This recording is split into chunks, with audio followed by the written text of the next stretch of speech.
to news in 3 minutes with Daisy. Let's get to it. Don't forget to like, share, and subscribe. I hope you've had a great weekend. The whole world held its breath over the weekend to hear and see what's going to come on the Epstein file. Unfortunately, nothing that blew our minds came. There were some things that came out of it, but the whole world is more up in arms at the what was not revealed was more telling than what was revealed. So we're going to skip that conversation for when America is really ready to share the Epstein files with us. In the meantime, the UN Security Council is really worried about the fact that, crazy enough, African countries have stopped coming. African countries have stopped sending delegates, they've stopped participating, and at this point, they just don't care. And they've made it clear that the UN does not favor them, and the UN is not looking out for their countries in the long run.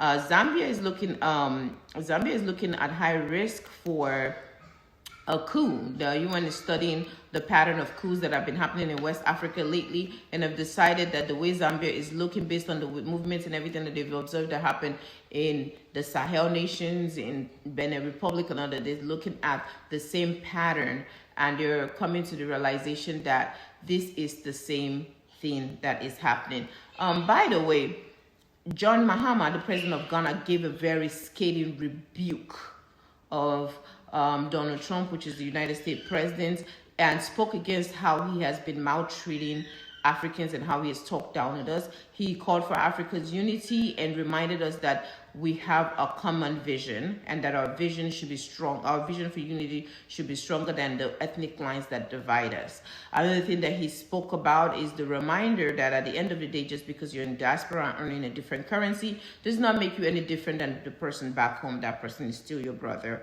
and or sister. The Sahel nations have decided that they're going to create a NATO-like structure and NATO-like unity to be able to have one unified military, which is going to be led by Captain Ibrahim Traore. And as well as they've decided that the headquarters of it is going to be Miami. I don't know how to pronounce it. Niamey, which is in Niger Republic. So they're coming together to form one defense bloc against invading sources, and the invading sources including France.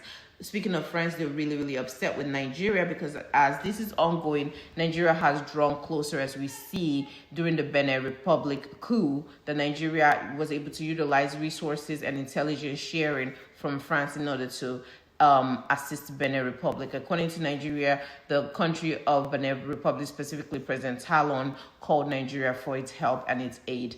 And there is still rumor that the opposition leader, Tigray, is still missing. There's suspicion that that flight that invaded